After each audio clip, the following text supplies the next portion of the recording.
Bonjour. Malgré la fébrilité, l'anxiété et l'incertitude qui règnent sur le marché des cryptos, pour l'instant, tout va bien. On est même sur des niveaux intéressants pour faire des achats.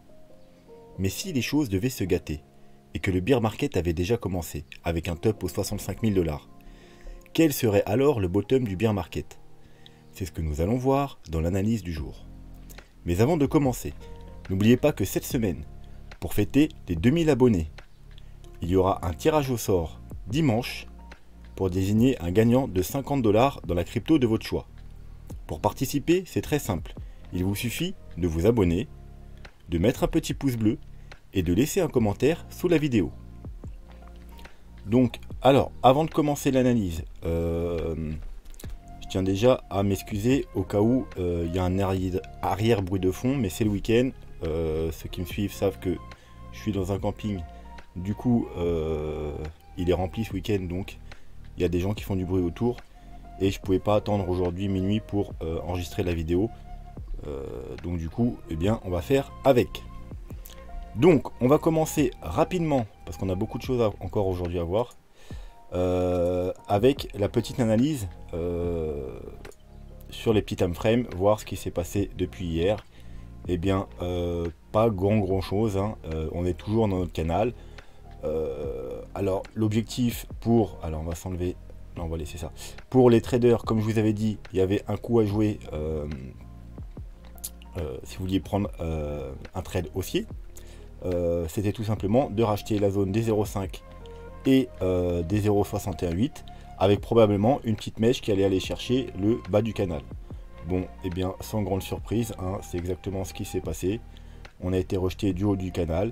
On est venu chercher la zone des 0,5, des 0,618 avec une petite mèche qui est revenue chercher pile le bas du canal. Donc théoriquement, les traders, vous avez dû entrer dans cette zone là.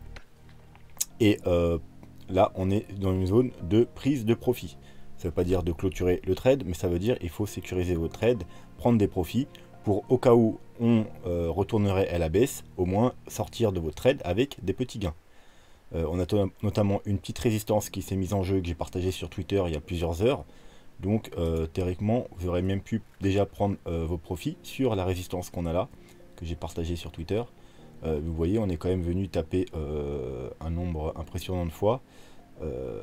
Et vous avez eu 11h à 17h.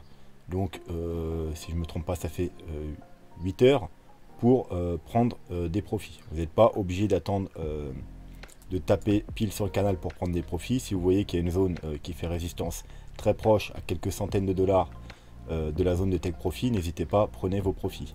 Parce que ça fait quand même, alors si vous avez eu pile le bottom, ça vous fait déjà du pratiquement 15%. Avec un petit leverage 10, ça vous fait du 150%. Et si vous avez chopé les 0,618, ça vous fait encore du 10% quand même, et 100% avec un petit leverage 10. Alors hier, quand on avait la vidéo, je crois qu'on était déjà venu rechercher ici les 0,5, et je vous avais dit mot pour mot, moi je prends pas le trade ici parce que je m'attends à ce qu'on ait recherché au moins les 0,618, voire une petite mèche pour rechercher le bas du canal. Donc moi je n'entre pas en trade ici et j'attendrai cette zone là. Donc voilà, donc du coup c'est ce que j'ai fait, et j'espère c'est ce que vous avez fait. Après, si vous jouez sans le verrage et que vous avez acheté pile les 0,5 avec un stop assez large bien entendu en dessous du canal, ce qui me paraît logique, normalement vous êtes quand même dans le trade avec un prix d'achat moins intéressant, mais ça vous fait quand même à l'heure actuelle un gain de presque 7%, donc c'est pas mal. Avec un leverage 10, ça vous fait du 70%. Bref, ça c'est pour les traders. Donc toujours dans le canal, hein. Donc comme vous le savez, tant qu'on sort pas du canal, il faut pas s'attendre à ce qu'on aille plus haut. À très court terme, on a une petite sorte de petite, on pourrait dire épaule, tête, épaule, mais qui va pas tarder à être invalidée si on chute en dessous du 0,382. Alors théoriquement, dans la théorie, hein, une épaule peut être valide tant qu'on ne dépasse pas la tête. Voilà, ça c'est la théorie. Mais voilà, là si on commençait à clôturer sous les 0,38,2 proche de la tête, je pense que cette figure sera invalidée. Et bien entendu, dans le cas contraire, la figure ne se valide que quand on casse la base. Donc vous voyez, épaule, tête, épaule, la base c'est celle-là, une base légèrement inclinée. Hein. Si on devait casser la base, ce serait donc un signal d'achat pour l'épaule, tête, épaule. Mais, il y a bien un mais, on va pas faire des... Moi je la tenterai pas parce que on sera toujours juste en dessous de la résistance du canal. Donc comme je vous ai toujours dit, on ne prend pas d'achat sous des résistances. C'est beaucoup trop risqué. Vous voyez qu'on s'est fait rejeter quand même un nombre incalculable de fois de ce canal. C'est le canal baissier hein, d'ailleurs qui a fait toute la baisse depuis les 60 000 $. Ici, ici, ici. Et là, depuis le rebond des plus bas, une, deux, trois fois, voilà, la troisième fois avec un fort rejet. Donc, alors plus une résistance est testée, plus il y a de chances de casser, mais ça change rien, on ne prend pas d'achat sous une résistance. Donc, ceux qui ne sont pas entrés en trade ici, ou qui n'ont pas fait des achats ici, maintenant, il faut attendre de casser le canal. Et comme je vous ai dit hier, les plus agressifs, ils attendent une confirmation 8 heures. Donc la confirmation 8 heures, on l'a déjà. On l'a eu d'ailleurs hop, ici, sur cette bougie. Donc, alors, bon, c'est une bougie de 8 heures. Donc, à mon avis, il y a eu un moment où il y avait moyen de la choper en même temps dans notre zone d'achat. Donc, techniquement, vous avez eu aussi le temps d'acheter dans cette zone avec confirmation en 8 heures. Maintenant, à l'heure actuelle, bien qu'on ait la confirmation des indicateurs, eh bien, c'est pas un bon moment pour faire des achats parce qu'on est juste sous la résistance. Donc, les achats ici, oui. Les achats là, non. Donc maintenant, ceux qui veulent faire des prochains achats, faut attendre, vu qu'on a la confirmation 8 heures, d'avoir la confirmation graphique. La confirmation graphique, ce sera tout simplement des clôtures au-dessus du canal. Voilà, et comme je vous l'ai déjà dit, bien entendu, les plus défensifs, vous attendez une confirmation daily. C'est-à-dire, pour l'instant, on n'en a aucune. Le stock RSI, il a bien entendu croisé à la hausse, mais il est toujours en dessous de la zone de survente. Donc, on attend qu'il repasse au-dessus de la zone de survente. Et le MACD, pour l'instant, il est toujours très vert. Donc, on attend qu'il croise à la hausse et des bougies vertes. Et si on a tout ça et qu'en plus, on maintient des clôtures au-dessus du canal, et bien, pareil, ce sera une bonne zone pour faire des achats. Bien entendu, on surveillera alors. Hop, je vous enlève ça. Déjà, cette résistance avec les deux derniers sommets qui pourraient faire, bien entendu, résistance. Mais on surveillera également, comme je vous avais déjà dit, mais je vais le répéter, les deux zones de rechargement de short. Donc, la nouvelle zone de rechargement de short avec le dernier plus haut. Donc, ce sera la première zone à surveiller.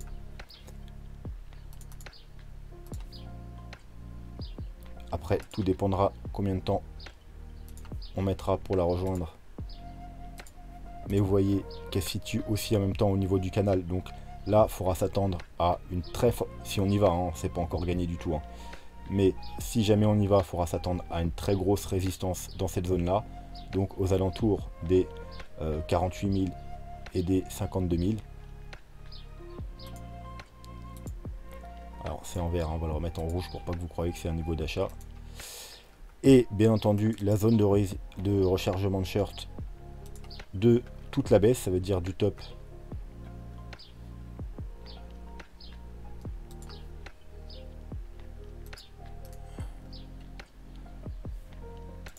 qui se situe ici.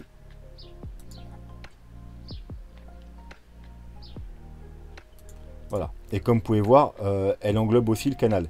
Et les deux zones de résistance de short se rejoignent ici. Donc on a les 0,6 de la plus grande qui correspond aux 0,78 de la plus petite. Donc cette zone-là tout particulièrement, ça va être une zone de résistance extrême. Ça veut dire double zone de rechargement de short plus le canal. Donc en gros aux alentours des 52 000. Donc on va dire entre les 51 000 et les 53 000. Hein, jamais prendre un point précis parce que tout dépendra du temps auquel on va mettre pour y aller. Ce sera vraiment une zone, une très grosse zone de résistance. Donc il faut s'attendre, il y aura forcément un rejet. Alors est-ce que ce sera un rejet pour juste corriger et casser ensuite, ou un rejet total pour repartir à la baisse? Ça, on le saura quand on y sera, si on y va, hein. Rappelez-vous que pour l'instant, on n'a aucune vraiment confirmation dans les gros time frame qu'on va casser à la hausse. Bien qu'on a une sorte de bull flag, on s'attend à un moment quand même, on casse à la hausse, mais rien ne nous indique qu'on va forcément aller rejoindre cette zone. Mais si on rejoint cette zone, il faudra s'attendre à de la grosse résistance ici. Bon, c'est tout ce qu'on va dire, hein. Rien de neuf, hein, rien de neuf pour l'instant. On va pas répéter ce qu'on a dit dans les dernières vidéos, parce que tout simplement, il vous suffit d'aller voir les 3 dernières vidéos. Alors les vidéos, comme je le répète ce que j'ai dit hier, les vidéos en ce moment, elles sont complémentaires les unes des autres. Il y a tellement de choses à dire en ce moment que voilà, regardez les vidéos, toutes les vidéos de cette semaine, et vous aurez vraiment une idée globale, court, moyen, long terme, plus ou moins de la situation. Voilà, profitez-en pour mettre des pouces bleus et des commentaires pour être sûr de participer au tirage, parce que dimanche je fais un tirage sur l'ensemble des vidéos de la semaine, c'est-à-dire j'en tirerai une au sort parmi les vidéos, et parmi cette vidéo je tirerai quelqu'un au sort. Donc assurez-vous que vous avez mis un pouce bleu et un commentaire sous chacune des vidéos de la semaine. Voilà, et en même temps profitez-en pour aller les regarder, parce que c'est pas des vidéos qui sont faites pour durer 1 ou 2 jours. C'est pas des vidéos sur les petits time frames, c'est des vidéos avec des grosses informations sur ce qui se passe en ce moment, et que même si vous la regardez dans 2-3 jours ou dans une semaine, elles vous seront potentiellement encore utiles. Donc n'hésitez pas à aller regarder toutes les vidéos de cette semaine. Voilà, donc on va passer, avant de passer au sujet du jour, on va rapidement parler de ce que je vous ai dit hier. Rappelez-vous, je vous avais dit que je vous repartagerai le schéma dont je parlais hier, que j'avais pas à l'écran. Donc on va en profiter pour parler un peu. Donc ça c'est en gros le graphique d'une bulle, hein. Vous voyez la smart money, les institutionnels qui arrivent sur le marché. On a l'attention des médias, l'enthousiasme, alors là c'est l'arrivée du public, l'enthousiasme, le grid, etc. Vous voyez bien qu'on a eu toutes ces phases. Alors ça ne veut pas dire qu'on a trouvé le top de marché forcément, mais on pourrait dire qu'on les a eu toutes ces phases. Et ensuite, alors la phase qui nous intéresse, dont je vous ai parlé hier, c'est celle-là. C'est-à-dire on chute et les gens sont dans le déni, vous voyez, dénial. Vous inquiétez pas, c'est juste une correction, on va aller faire des nouveaux plus hauts, blablabla, blablabla, et les gens sont dans le déni. Donc on va les mettre en concordance avec ce graphique. Donc donc le dernier top 2017-2018, on a eu une première grosse chute, hein, quand même, vous voyez, de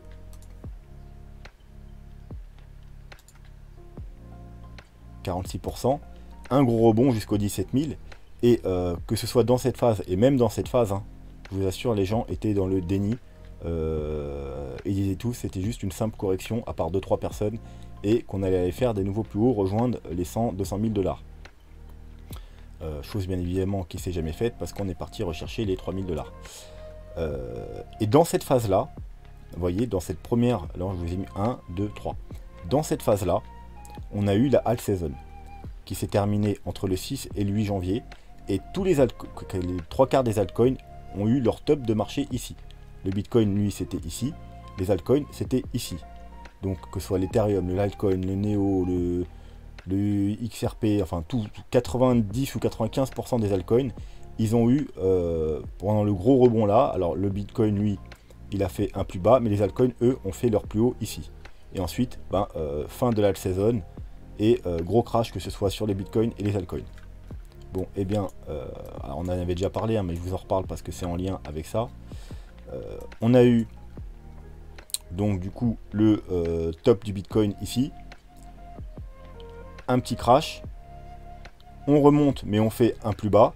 Et on s'arrête dans la zone de rechargement de short, exactement comme ici aussi. On s'est arrêté dans la zone de rechargement de short. Et pendant cette petite période, les altcoins, on a eu une altcoin saison. Et on a eu énormément d'altcoins qui ont fait leur top. Que ce soit l'XRP 1,90, le Binance à 630, 650 ou quelque chose comme ça. L'Ethereum à 4200. Enfin bref, vous avez compris. C'est exactement ce qui s'est passé. Alors ça ne veut pas dire que la suite sera la même. Même si pour l'instant, la suite est la même. Parce qu'après, on a eu un crash plus gros. Voilà, et une grosse chute du coup des altcoins et du Bitcoin. Donc on a eu exactement la même chose pour l'instant, mais ça ne veut pas dire que la suite sera la même. C'est juste, on en avait déjà parlé, et là, avec le graphique dont je vous parlais, c'était pour faire un lien. En même temps, on va regarder autre chose. Effectivement, ça peut commencer à devenir inquiétant, mais comme je vous ai dit dans les vidéos précédentes, tant qu'on clôture pas la semaine, déjà en dessous, on avait dit hier, je crois que c'était les 32 000 $, il n'y a rien de vraiment inquiétant, on peut s'en sortir. Donc ne commencez pas à vous inquiéter parce que je vous montre des trucs inquiétants, mais ils existent, et vous savez que si ça existe sur le graphique, il faut que je vous les montre quand même. Donc je vais vous montrer, si je trouve, bien entendu. Hop là. Alors là, je vous ai mis deux moyennes mobiles. La moyenne mobile 200, vous la connaissez bien. Comme je vous ai dit, elle est garante du bull run. C'est une des conditions, que ce soit dans les cryptos ou dans tous les marchés, pour être en tendance haussière. Une tendance haussière, il faut être au-dessus de la moyenne mobile 200 daily et en même temps sous Golden Cross, c'est-à-dire une Golden Cross active. Il faut avoir ces deux conditions. Donc pour l'instant, on est dessous. Donc pour l'instant, on n'est pas en tendance haussière. Mais on n'est pas non plus en tendance baissière parce qu'on est toujours dans la Golden Cross. Et pour être en tendance baissière confirmée, il faut être sous une Death Cross, ce qui n'est pas encore arrivé. Donc pour l'instant, on est encore entre les deux. On est en moment d'incertitude, on est neutre. Voilà, dans les semaines, le jour ou semaines qui viennent, on pourra avoir, si on repasse au-dessus de la moyenne mobile 200, ben, vu qu'on sera au-dessus de la moyenne mobile 200 et on sera toujours en Golden Cross, on retournera en tendance haussière. Donc c'était juste une correction. Si par contre on continue la chute et qu'on a une Death Cross et qu'on est sous la moyenne mobile 200 et sous Death Cross, donc je vous rappelle, alors allez, quand même vous montrer. On va s'enlever celles qui ne servent pas. Hop, et on va laisser juste celles qui nous intéressent. Donc voilà. Donc vous voyez le dernier bull market. Ici, on était en dessous de la moyenne mobile 200, mais on n'était pas encore en tendance baissière. Pourquoi? Parce qu'on était toujours dans la Golden Cross. La Golden Cross, je vous rappelle, c'est la moyenne mobile 50 qui passe au-dessus de la moyenne mobile 200 et qui reste, voilà. Et la Death Cross, c'est ici. C'est la moyenne mobile 50 qui passe en dessous de la moyenne mobile 200. Et à partir de là, on a eu la confirmation, la dernière confirmation, si vous voulez, qu'on était bien en tendance baissière et en bear market. Et vous voyez ce qui a suivi. Bon, bah voilà. Mais pour l'instant, ça n'a pas encore eu lieu. Vous voyez qu'elles sont encore très loin et que la moyenne mobile n'a pas croisé la 200. On n'a pas encore eu de bear cross. Donc même si on reste quelques jours en dessous de cette moyenne mobile, qui est située au environ 40 000 $, même 2 semaines, tant qu'il n'y a pas croisement, il n'y a pas confirmation qu'on est en tendance baissière. Mais on n'est pas non plus en tendance haussière parce qu'on n'est pas au-dessus de la moyenne mobile 200. Voilà. Voilà, maintenant ça c'est dit et on va revenir à ce que j'étais en train de vous montrer, c'est-à-dire la moyenne mobile 200 et la moyenne mobile 300. Alors je vais enlever ça pour y voir plus clair, vous l'avez en tête, hein, 1, 2, 3, il n'y a plus besoin de l'afficher, mais c'est pour vraiment vous montrer ce qui s'est passé et on va aller jeter un coup d'œil. Alors, on a premier crash, rebond, le deuxième gros crash. On a cassé la moyenne mobile 200 et on est venu s'appuyer pile poil sur la moyenne mobile 300. De là, un rebond. Tac, tac, tac. On recasse, résistance, résistance, résistance, résistance. Bref, après, elle a toujours fait résistance. Donc, vous voyez, on casse, on vient s'appuyer sur la moyenne mobile 300, rebond, et ensuite, c'est la merde. Eh bien, regardez ce qui s'est passé là, pour l'instant. On casse, on vient s'appuyer pile poil sur la moyenne mobile 300, rebond. Donc potentiellement, si le scénario s'active, le scénario dont je vous parle depuis tout à l'heure, qu'on est bien dans le même, à peu près dans le même scénario, hein, eh bien on va avoir un rebond, on va sûrement rebondir, peut-être revenir, comme je vous ai montré tout à l'heure sur les graphiques, chercher la zone de rechargement autour des 50-52 000, puis rechuter, et ensuite repasser en dessous de la moyenne mobile 200 et ensuite elle jouera le rôle de résistance et on ira faire des plus bas. Bref, ça c'est un petit scénario, hein, on l'avait déjà en tête depuis un moment, mais là on a plus de, je le complète en gros, hein, donc vous voyez que il est de moins en moins, comment dire, il est de plus en plus pertinent, mais tant qu'on tient les gros time frames, les zones que je vous ai données dans les analyses précédentes, comme j'ai dit en début de vidéo, jusqu'ici tout va bien. L'important, c'est pas la chute, mais c'est l'atterrissage. Donc, Euh, Donc voilà, c'est ça que je voulais vous montrer aujourd'hui. Ensuite, deuxième chose que je voulais vous montrer. Euh, Ishimoku Weekly. Alors, parce que je lis mes notes. Des fois, je me rappelle plus forcément de quoi je voulais vous parler. Heureusement, il y a les notes. Ishimoku Weekly. Alors là, du coup, là, c'est plutôt bon signe ce que je voulais vous montrer.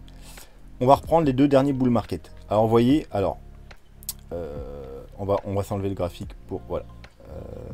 Peut-être même je pourrais enlever, on va éclaircir un peu pour y voir le plus clair possible. Alors,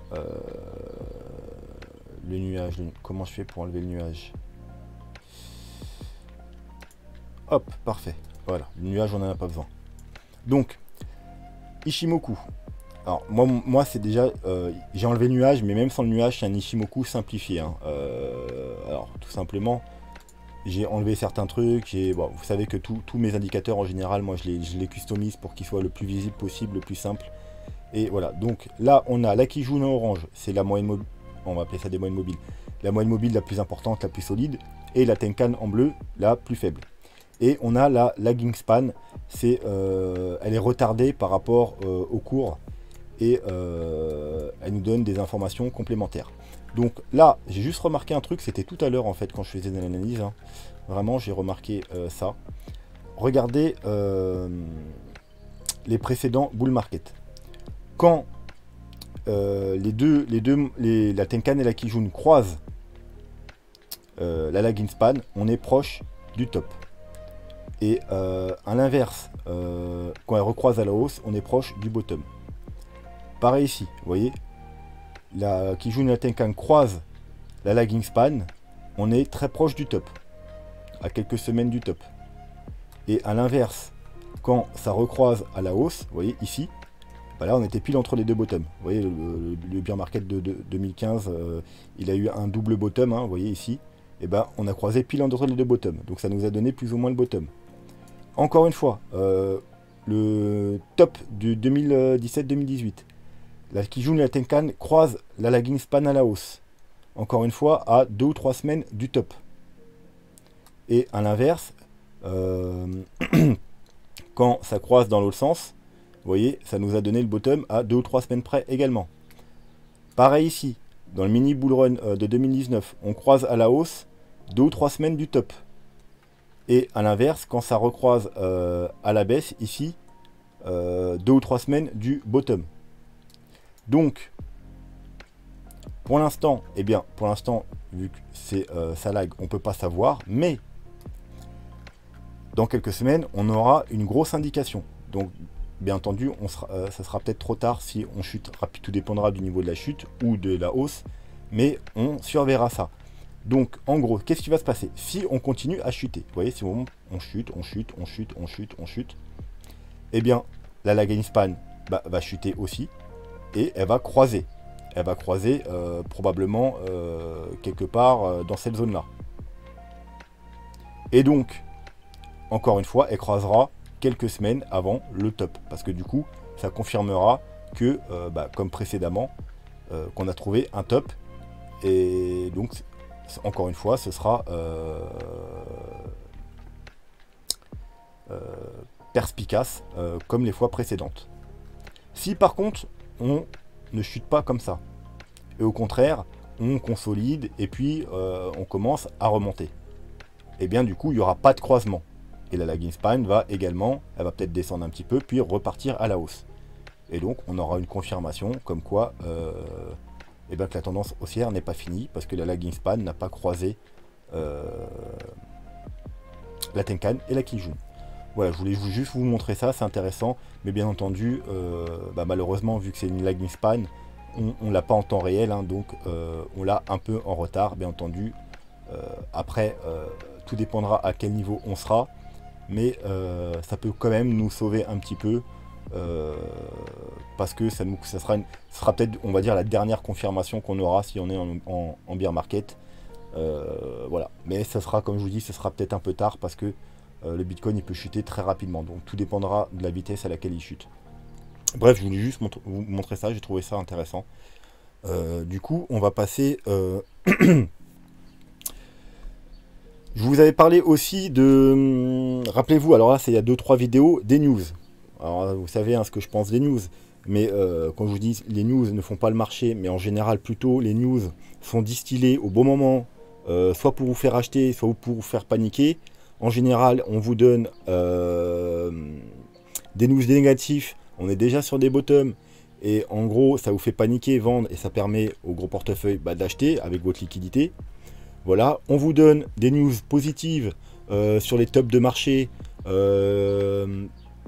pour vous inciter à toujours plus acheter, et comme ça on peut vous vendre, les gros portefeuilles peuvent vous vendre leurs crypto, etc., etc. Donc alors je vous avais dit qu'il y a plusieurs personnes souvent qui en parlent, qui ont fait des graphiques, et notamment il y a Slashcoin. Donc Slashcoin, je vous en ai déjà parlé, hein, donc vous pouvez le rajouter à la liste, hein. Hier je vous ai déjà donné 2-3 personnes, 2-3 Français à suivre, mais vous pouvez le rajouter à la liste, hein, surtout qu'il ne fait pas énormément de vidéos.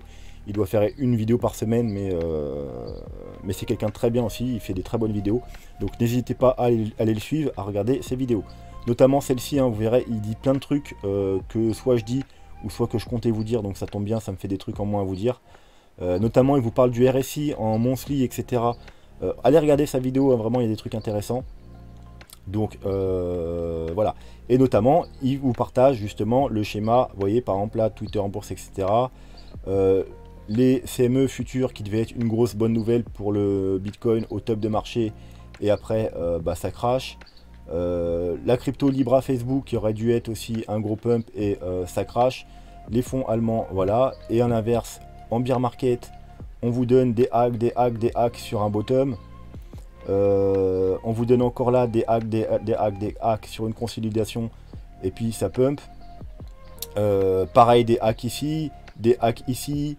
Donc vous voyez que les mauvaises nouvelles ne sont pas forcément, à l'inverse, ne sont pas sur des tops, mais plutôt sur des bottoms. Et les bonnes nouvelles ne sont pas sur des bottoms, mais souvent sur des tops, ou comme on avait eu sur des moments où ils veulent pousser le marché à la hausse. Bref, donc voilà, c'était juste un petit complément à ce dont je vous avais parlé il y a quelques temps. Donc c'est pas le seul à faire ça, il y en a qui ont fait des graphiques encore plus complets avec ça, avec vraiment toutes les news. Mais bref, ne vous laissez pas avoir par les news. Voilà, là du coup on a Tesla, on a la Chine qui banne, enfin qui banne. Il y a eu un truc avec la Chine, on va pas rentrer dans les détails, mais ça peut être encore pour vous faire peur. On est potentiellement sur un bottom, donc voilà, ne vous laissez jamais avoir par les news. Notamment, alors je sais pas si elle est là, mais on avait eu un hack de la Chine. Voilà, vous voyez, Chine qui banne les ICO ici. D'ailleurs, comme je vous avais dit, on est probablement, il y a du potentiel qu'on soit au même niveau de ça, du bull run, c'est-à-dire dans la grosse correction qu'on a eu là avant une dernière jambe haussière. On avait eu aussi la Chine, et voilà, ça a fait paniquer les gens, mais au final, après, on était passé de, j'ai du mal à lire, mais environ 6 000 $ jusqu'à 20 000 $. Donc, ne vous laissez jamais avoir par les news. En général, les news se jouent de vous, et c'est juste fait pour vous faire soit vendre, soit acheter, et en général au plus mauvais moment.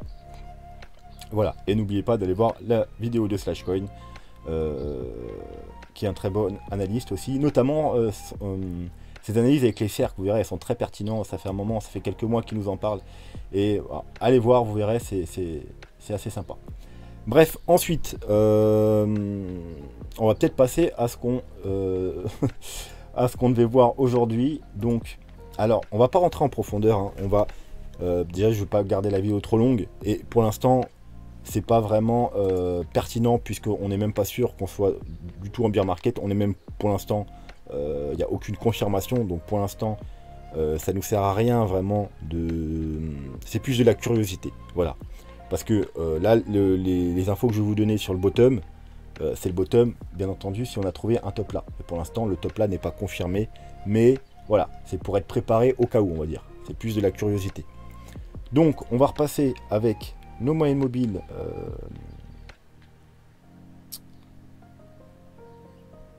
Alors, je viens de les rajouter, hein, celles-là, justement, pour les analyses. C'est pour ça que j'ai du mal à les trouver à chaque fois. Voilà. Donc, hop. Voilà. Donc, le bottom, où il pourrait se trouver. Donc déjà, il y a la trendline. Alors, on va... Désolé, hop là. On a une trendline. Une trendline que j'ai tracée par rapport à quoi? Tout simplement au sommet du premier bull market. Ensuite, le bottom du mini, on va dire du crash de 2013. Hein, vous voyez, le gros crash de 2013. On va dire le bull run s'est fait en deux parties. Donc c'était le bottom de la première partie. Le bottom de 2015-2016. Et le bottom du mois de mars. Du mois de mars 2020. Voilà. Donc, bien évidemment, c'est une trendline très importante et théoriquement, on devrait la tenir. Et le prochain bottom, théoriquement, il y a de fortes chances, hein, vu que les deux derniers, même trois derniers bottoms, ils ont eu lieu à ce niveau. Eh bien, il y a de fortes probabilités que le bottom, encore une fois, ait lieu sur ces niveaux. Donc, bien entendu, si le bull run il se poursuit et qu'on n'a pas trouvé le top, eh bien, on pourrait avoir un bottom autour des 30 000 $, des 40 000 $, des 50 000 $. D'ailleurs, c'est les zones que moi, avec certaines analyses indicateurs, je vous avais donné en bottom de bear market il y a quelques mois. Je vous avais dit que moi, je voyais le bottom du prochain bear market entre les 30 000 et les 50 000 $. On va pas revenir dessus aujourd'hui, on fera une analyse un autre jour plus poussée, comme je vous ai dit, avec plein d'indicateurs, un peu comme je vous ai fait sur la fin du bull run, pour vous donner plein d'indicateurs sur la fin du bull run. On refera le même genre d'analyse pour le bottom du bear market. Là, on est juste curieux de voir si on avait déjà trouvé le bottom, où c'est qu'on pourrait aller. Donc, le top, je veux dire, où c'est qu'on pourrait aller. Et donc, bon, bah alors, si on continue à descendre régulièrement, actuellement, on pourrait aller autour des alentours des 10 000 $, aux 13 000 $ globalement. Alors, attendez, une petite flèche, hop. Voilà. Entre les 10 000, je pense, et les 13 000 $. Voilà. Donc là, c'est une première indication. Entre les 10 et 13 000 $. Ensuite, donc du coup, là, je vais me remettre mes moyennes mobiles. Alors, hop. On va voir ce qui s'est passé là. Le bottom de 2015. On est venu s'appuyer sur la moyenne mobile 200. Et on a fait une petite mèche sur la moyenne mobile 300. Toujours la moyenne 300 en weekly 1. Le dernier bull run, on a fait un premier bottom pile sur la MA 200. Un deuxième où on est revenu encore chercher une fois la moyenne mobile 200. Et avec une mèche pile sur la moyenne mobile 300. Donc, on va s'attendre à ce qu'on fasse un peu la même chose. Qu'on revienne chercher la moyenne mobile 200. Voire avec une mèche sur la moyenne mobile 300. Et où se trouve la moyenne mobile 300 actuellement, vous voyez, est au niveau de notre trendline. Donc ce serait encore plus pertinent. Donc alors bien entendu, pour l'instant on ne peut pas les dessiner parce que ça ne va pas chuter en ligne droite. Si ça devait chuter en ligne droite cette semaine, bon, ce qui n'est très fort peu probable, la zone ce serait entre 8 000 et 11 000 $. Mais étant donné on va sûrement aller comme ça, les moyennes mobiles vont un peu, alors je suis très mauvais en dessin, mais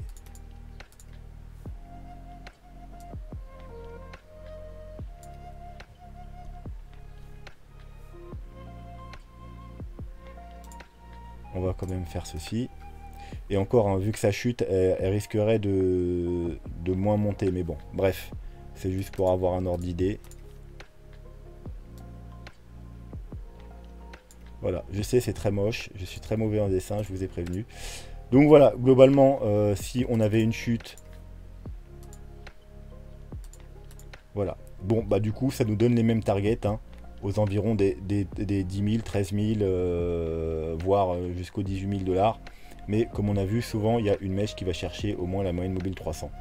Mais globalement, le gros bottom pourrait se faire autour des 18 000, 20 000 $. Et avec, bien entendu, une capitulation qui pourrait aller chercher aux alentours des 10 000 $. Ensuite, on va voir par rapport au pourcentage de baisse. Donc ça, normalement, j'ai même pas besoin de vous le montrer. On sait qu'on a eu des corrections d'environ 85%, vous voyez, 85% encore. Donc moi, je m'attends, comme je l'ai toujours dit, au prochain bear market qui soit moins violent, parce que théoriquement, on a un market cap beaucoup plus important, des investisseurs, des banques, des gros fonds de gestion, enfin on a plein de monde, plein de gros portefeuilles qui sont dans les cryptos. Donc théoriquement on devrait avoir moins de mains faibles, parce que c'est les mains faibles qui font vraiment aller chercher des prix très bas. On devrait avoir plus de gros holders, du coup on ne devrait pas aller chercher les 80%. Moi je misais plus sur un bear market à 70%. Donc 70%, ça nous donnerait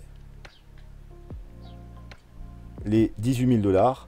Mais si on devait avoir le même genre de correction, eh bien, hop, 85%, eh bien encore une fois, ça nous donnerait la zone aux alentours des 10 000 $. Vous voyez, on est encore une fois dans la même zone. Donc pour l'instant, on a trois choses qui coordonnent, c'est-à-dire les moyennes mobiles, la trendline et le pourcentage de baisse. Tout nous indique la zone aux alentours des 10 000 $. Pour finir, on va aller jeter un œil, et bien tout simplement au Fibonacci. Hein. Alors je sais pas pourquoi je vais là-dedans alors que on va, hop.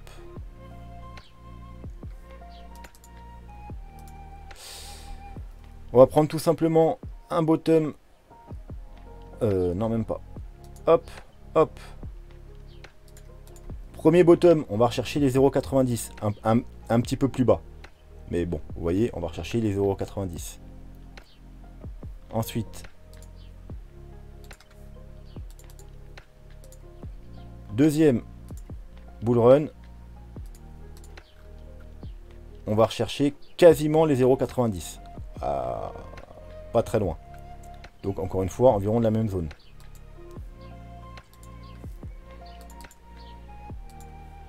Prochain bull run, hop.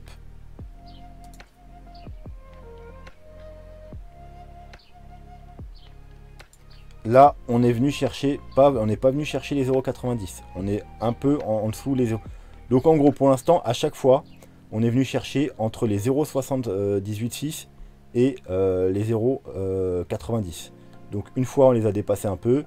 Une autre fois, on s'est arrêté un peu avant. Là, on s'est arrêté un peu plus avant. Mais on est toujours entre dans cette zone. Donc il faut s'attendre pour que le dernier, on ait également cherché dans cette zone. Donc entre les 0,786 et les 0,90. Donc on va tout simplement se mettre un dernier Fibo.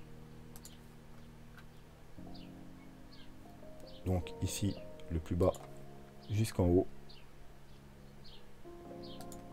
Et donc, il faudrait s'attendre à ce qu'on ait recherché alors, cette zone. Et encore une fois, elle nous indique la même zone avec nos moyennes mobiles, nos trendlines, nos pourcentages. Donc là, plus précisément, les 0,90 sont à 9000 et les 0,786 sont à 16 000. Donc encore une fois, une zone aux alentours des 10 000 $. Tout nous pointe pour l'instant cette zone-là. Bien entendu, je vous rappelle que c'est uniquement si le top a été trouvé à 65 000 $. Bien entendu, si le Bitcoin remonte et qu'on va chercher les 80 000, les 100 000 ou les 200 000 $, ce sera un bottom totalement différent. Et là, bien entendu, il faudra plus aller rechercher vers les targets que je vous ai donnés précédemment, c'est-à-dire les 30 à 50 000 $, mais on verra ça plus tard. Alors on va faire une dernière chose, c'est qu'on va se mettre un Fibo, mais cette fois on va passer en logarithmique. Alors vous allez me dire, on est déjà en log. Moi je vous parle du Fibo. Donc qu'est-ce que j'appelle Fibo logarithmique? Tout simplement, vous cliquez sur le réglage du Fibo et vous passez en échelle logarithmique. Et là vous voyez qu'on va rechercher entre les 0,6 et les 0,382. Donc on va faire pareil pour le prochain.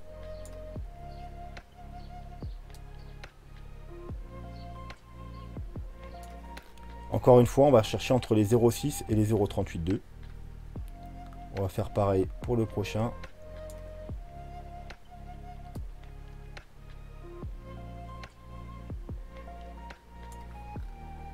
Encore une fois, entre les 0,26 et les 0,382. On a même presque été parfaitement touché les 0,382. Et donc, du coup, on va faire pareil pour celui-là.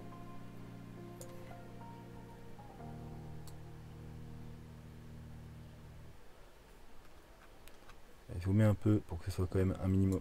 Oula, je crois que j'ai fait une connerie.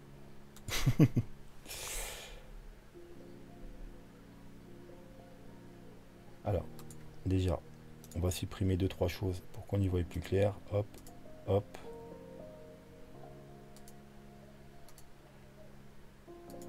Ok, voilà, ce sera plus simple pour moi. Et donc, le bottom,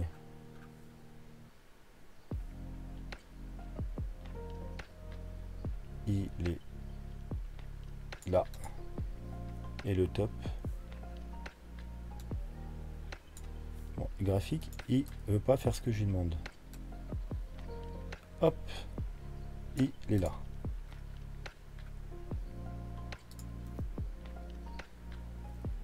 Donc, alors on va vérifier. Ok. Alors là, par contre, on a quelque chose de différent. On a une zone comprise entre les 32 000 et les 20 000 $. Donc voilà, intéressant, mais du coup, ça ne nous donne pas du tout la même zone. Donc pourquoi tout simplement, je pense que probablement, c'est peut-être que tout simplement le top n'a pas été trouvé, et vu que c'est un logarithmique, les fois précédentes, en fait, le logarithmique, c'est vraiment qu'on a des hausses énormes. Alors là, vous allez me dire, on a une grosse hausse, mais c'est pas comparable aux hausses précédentes. Alors, on va jeter un œil, vous voyez, hein, là, on a quand même du 64 000%. Là, on avait du 400 000% ou je sais pas quoi. Et le dernier bull run, on avait quand même du 14 000%.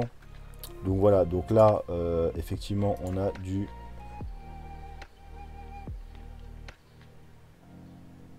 1800%.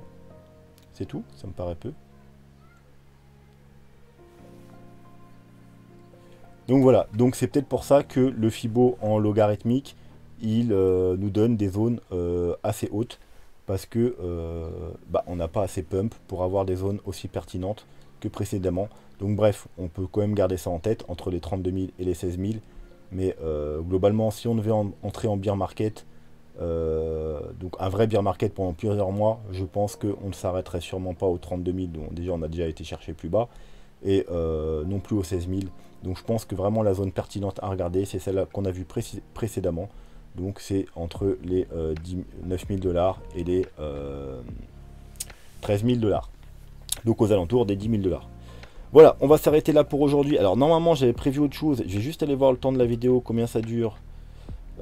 Étant donné qu'on est déjà... Ouh, le temps passe vite. À 43 minutes. Je voulais vous faire un plan, les plans Elliott. Mise à jour des plans Elliott. Une grosse mise à jour des plans Elliott. Parler aussi, parce qu'il y a beaucoup de personnes qui m'ont demandé ce que je pensais du scénario de CMA. Voilà, donc eh bien on parlera tout ça de demain. Soit je ferai 2 vidéos parce que je dois vous faire la vidéo sur les altcoins, soit je mettrai tout dans une vidéo, ou enfin on verra comment on va se débrouiller. Mais là j'ai clairement pas le temps parce que c'est quelque chose qui va prendre au moins une demi-heure, donc voilà. Donc je vous souhaite une bonne soirée, un bon week-end. N'oubliez pas de mettre un petit pouce bleu, un commentaire pour participer bien évidemment aux 50 $. Et je vous dis à demain. Et en attendant, je vous souhaite une bonne soirée prudent. Soyez prudent.